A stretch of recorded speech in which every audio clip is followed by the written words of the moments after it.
Welcome to Module 1, Introduction to Youcreate, Arts-Based Participatory Action Research with Youth. This module was developed by the International Institute for Child Rights and Development and Terre des Hommes.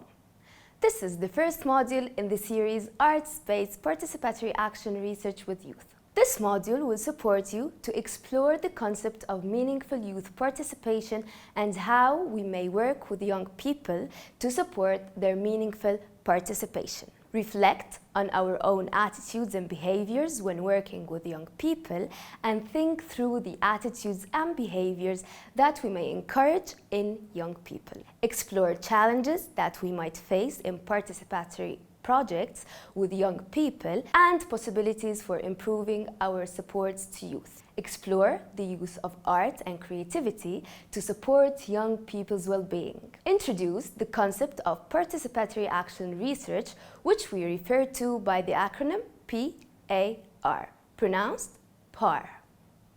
This will include the guiding principles of PAR and the 5 phases of Youcreate PAR: map, explore, plan, art action, reflect and share, and how these are adapted in contexts, and finally, understand the well-being pillars. Before you get started, it will be helpful for you to have 3 main Youcreate resources on hand. First, the Youcreate Art Kit, which is designed for youth leaders to lead activities with youth participants. Second, the Youcreate Project Guide, which contains guidance for the project manager, project officers, trainers, adult allies, and monitoring, evaluation, and learning specialists on how to implement Youcreate based on lessons learned from the pilot that took place in Egypt and Iraq in 2018-2019. And third, the Youcreate Report, which includes key learnings and recommendations from the pilot project. We have gathered an amazing cast of youth who participated in the Youcreate pilot to help tell the story of Youcreate through these e-modules. On the screen, you can see the photos of each youth and the role they are playing in the e-modules. A huge thanks to these amazing young people for their passion and dedication. Quality participation can be consultation, collaboration, or child or youth-led, depending on the initiative or project. The highest level of participation is usually either child or youth-led or collaborations where young people and adults are working together in partnership. Meaningful participation needs to integrate several elements. Space. Children must be given space to express their views. Voice. Children must be enabled to express a view. Audience. When children express themselves, others must listen. Influence. When children express their views, they must be supported to take action. There are some important principles of participation that are useful to consider when you are planning or organizing a project. Young people's participation is voluntary for all participants. It is free of any coercion or without any force. Transparent and informative. The information about the project should be free for all to see and access at any time. Respectful. Everyone involved must respect and appreciate others. Relevant to the context and to the specific populations you are working with. Factors such as gender, background, and language need to be considered. Child and youth-friendly. It is not only the project activities that should be age-appropriate and fun, but as much as possible, planning processes and monitoring and evaluation processes should be designed to engage young people. Facilitative.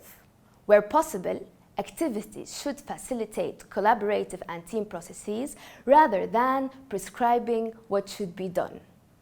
And finally, participatory processes should be dynamic and fun.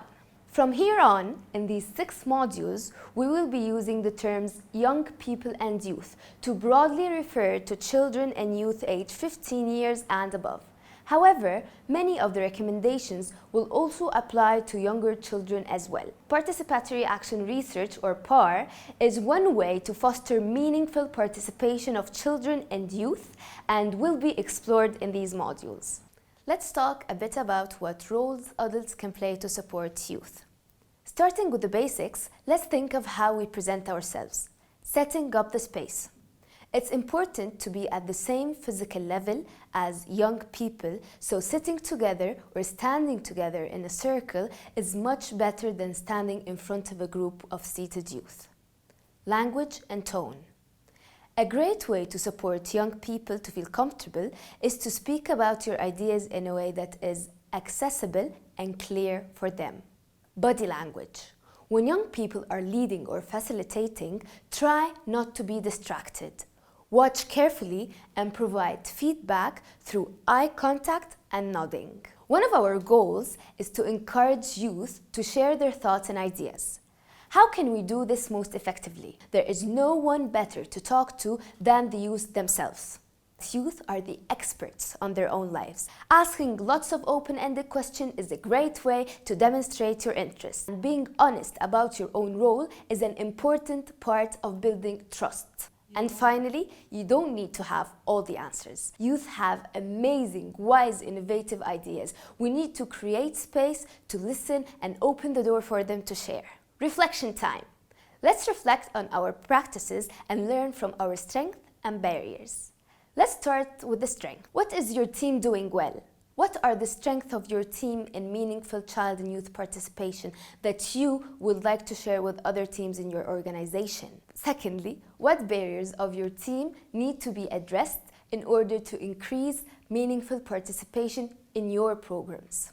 Now, you may pause your video for a moment to write a short paragraph on your strengths and one paragraph on your team's barriers to fostering youth's meaningful participation. Remember the 4 quadrants: space, voice, audience, and influence. And consider if your strength is consultative, collaborative, or child-led. Please pause now and restart your video when you have completed the task. What are some strategies to address barriers to meaningful participation? Please choose one of the barriers you reflected on in the previous activity and write down a plan for how you can address this. When you are looking at your strategies, please consider what steps do you need to take? Who can support you? How will you ensure you are successful? So let's talk a bit more about what is involved in participatory action research. Participatory action research, PAR, is a process where the researchers and the people who are participating in the research work together to understand the world around them and then plan and implement activities that promote positive social change. Youcreate is a PAR process that also uses the arts for expression and change. This is a reflective process, and in Youcreate PAR, it is the youth who are both the researchers and the participants. Through Youcreate PAR, youth have time to think about their daily life and that of their peers, their community, and then create positive change they want to see. Let's take a look at this cyclical process for the Youcreate PAR that uses the arts to improve well-being of youth facing displacement or adversity. In MAP, youth leaders and their adult allies use tailored activities to map out a baseline for their project, to set out rules, and to create a vision. In the Explore phase, youth leaders lead beneficiaries through a series of activities to explore the challenges that they are facing and involve their communities. In Plan, youth leaders guide beneficiaries to confirm and adjust the findings. They select a specific challenge to address, analyze root causes, and develop a project to address it. In the Art Action phase, youth implement, monitor, and evaluate their projects with the support of youth leaders and adult allies. Finally, in Reflect and Share, youth leaders guide participants to reflect on any changes that have occurred as a result of their projects and celebrate success. This is a cyclical process, and once youth have completed step 5, they can begin again. as each time they do this process, they will come up with new and exciting arts action projects to share with their community and the world. Arts-based methods are commonly employed in participatory research, particularly with children and youth. Arts-based approaches are fun and engaging, and also have the potential to lead to healing and social transformation. There is a lot of current research that speaks to the benefits of the arts for well-being and mental health. Youcreate is an opportunity for youth to carry out arts-based projects in order to address challenges in their communities and to create positive social change. In Youcreate, the progress of the project is monitored by assessing well-being in 5 areas. These areas are referred to as pillars and are important to all people, including youth.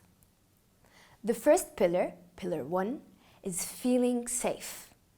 It is important that youth feel safe both physically and emotionally. Pillar 2, feeling connected. Youth need to feel connected to supportive people and groups in their communities in order to feel well. Pillar 3, feeling worthy. This pillar highlights the roles, responsibilities, and identities that reflect who we are, where we come from, and what we do or what we would like to do. Pillar 4, feeling respected. Feeling respected with the ability to address injustice in our lives and access to our rights. Pillar 5, feeling hopeful. Feeling hopeful about the future with a zest for life. While we don't expect Youcreate to make great improvements in every pillar over a short period of time, we do anticipate change.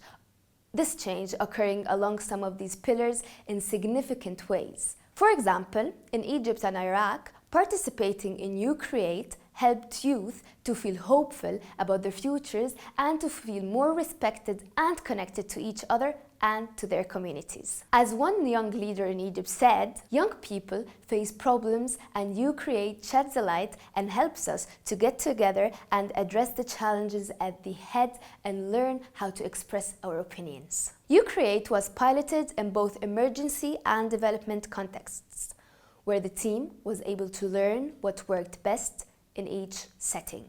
3 months emerged as the right amount of time for youth to be actively and meaningfully engaged without it impeding on their other commitments at school, work, and with their families. Both teams in development and emergency settings recommended the 3-month model as ideal. Through recognizing that in cases where regular travel is not an option, security concerns are high, or where they may have to relocate at any time, a 1-week option might be best. Though this is a short time frame to create lasting change in the various dimensions of well-being, the pilot proved that the significant areas of well-being were positively and deeply impacted. It will be up to your project team to determine the best time format for Youcreate. The activities you will learn in the upcoming modules will guide you through implementing Youcreate, whether this be over 3 months, 1 week, or other time frames. Consult with your local team and youth themselves to find the best fit for young people to develop new skills, enhance well-being, and thrive. Child and youth participation isn't just a strategy or one-off. It needs to be a mindset, an ideology, a value, and a life philosophy that applies to everything that child-centered organizations do. Remember, we are not seeking to empower youth, as they already have their own power, strength, and abilities and do not need for adults to hand them power. We are creating spaces for young people to empower themselves and removing barriers for them to do so. Let's work together to make this happen. Congratulations! You have just completed the introduction to Youcreate.